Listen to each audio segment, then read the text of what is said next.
Oi, estamos aqui para falar um pouco sobre administração pública e eu preciso começar agradecendo o apoio do meu amigo William Raimão Machado Pinto, que de forma muito gentil compartilhou seus materiais comigo quando comecei a montagem dessa disciplina.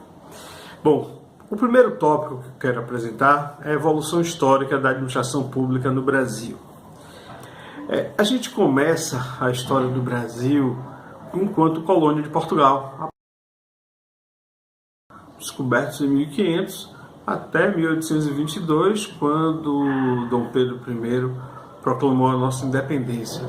Nesse período não há o que falar sobre a administração pública no Brasil, porque enquanto colônia a gente era administrado diretamente por Portugal.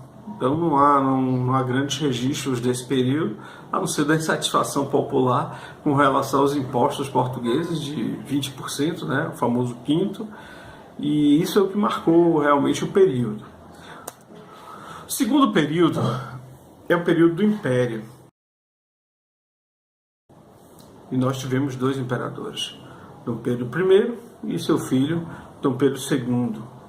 O Império já é um período onde a gente tem a administração nacional ocorrendo aqui dentro do Brasil. Mas diferente do que algumas pessoas pensam, isso não fez do período um período tranquilo. Houveram muitos levantes contra o Império. O poder do Império era muito questionado.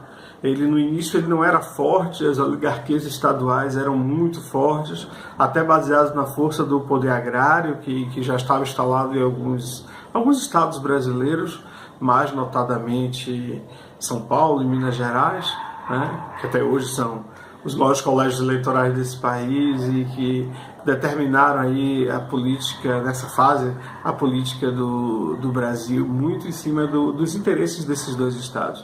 Mas os principais movimentos de levante contra o Império, eles ocorreram. Primeiro, a Revolução Farroupilha, tá?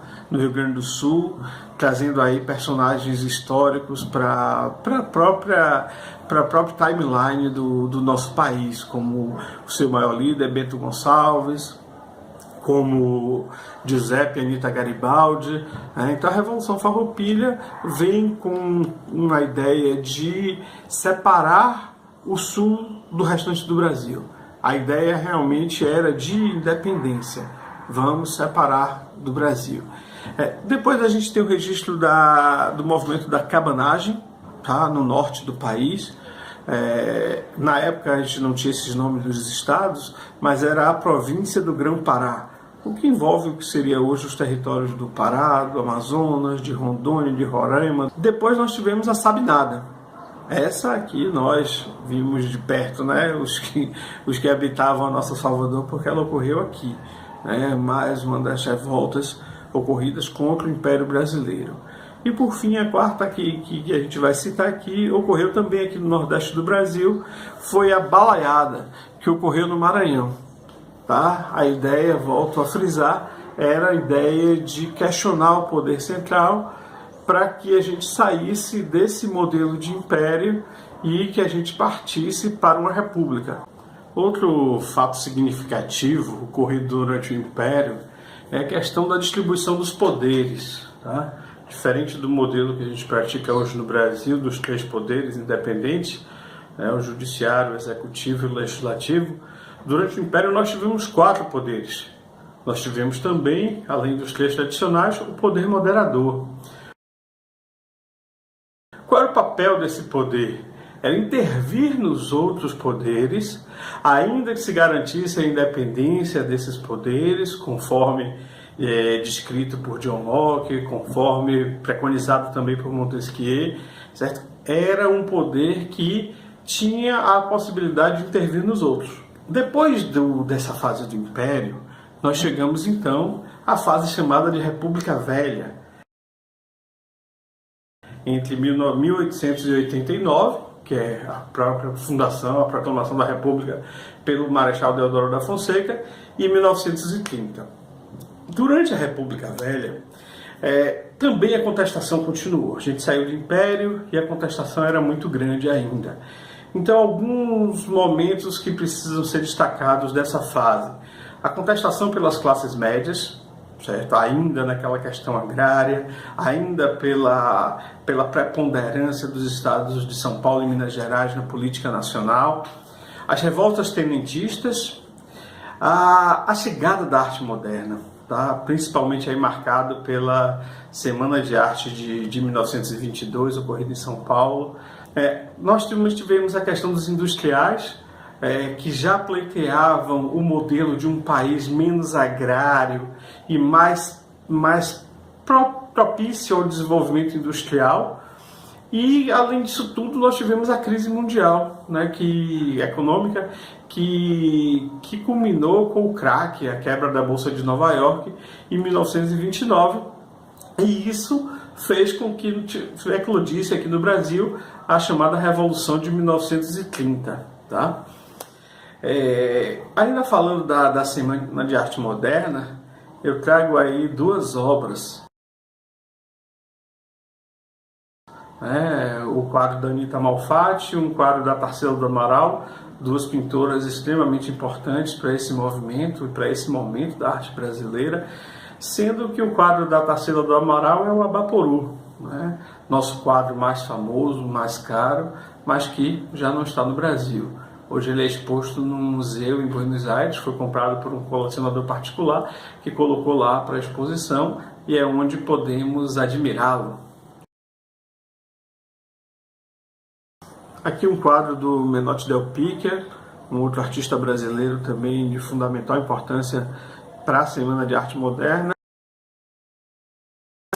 E também representando as letras aqui eu trago Oswald e Mário de Andrade. Tá? Dois dos seus livros que estão aqui apresentados, e aí eu faço a síntese desse movimento, certo? Através desses 5 artistas. Lembrando que a arte que entrava no Brasil até então era oriunda dos clássicos. Só que na Europa, os impressionistas já haviam tomado conta do cenário do novo. Eles já traziam o novo aí, através de nomes como Lautrec, como Van Gogh. Eles já traziam isso, né? Eu falo Van Gogh na França porque, apesar de holandês, foi lá que ele viveu a maior parte da sua vida. Então, isso já era uma força na Europa. E no Brasil isso não chegava. O Brasil sempre com a influência cultural da França muito forte, isso não chegava até o momento em que a Semana de Arte de 22 veio para desconstruir aquela coisa de que só a arte clássica interessava e a arte de vanguarda passou a ter espaço também no Brasil. E isso foi de uma importância muito grande para essa movimentação do cenário político. Bom, depois de tudo isso, nós chegamos à Era Vargas. Uma era de 15 anos em que fomos governados por um mesmo presidente de forma ininterrupta, Getúlio Dornelles Vargas, tá? E que vai ser assim a grande figura da política brasileira aí na primeira metade desse século XX. Bom, o período Vargas, a Era Vargas, também não foi um período pacífico. Alguns movimentos tentaram derrubar o presidente Vargas. Logo no início, nós tivemos as interventorias estaduais, que aconteceram em 1930 e 1937, e logo depois, da primeira, né, o Levante Paulista, em 1932, a chamada Revolução Constitucionalista de 1932, que teve por fim no dia 9 de julho, né, que é uma grande avenida lá em São Paulo que marca essa data, quando São Paulo realmente se posicionou e lutou armadamente contra o Brasil. Eu cresci ouvindo meu pai contar a história de tios dele, irmãos do meu avô paterno, que saíram aqui do interior da Bahia e que foram lutar na Revolução Constitucionalista de 1932 e de onde jamais voltaram. Depois, em 1935, nós tivemos a intentona comunista e, por fim, em 1938, a rebelião integralista, mais um dos movimentos na tentativa da derrubada do governo Vargas, mas todos sem o êxito que gostaria.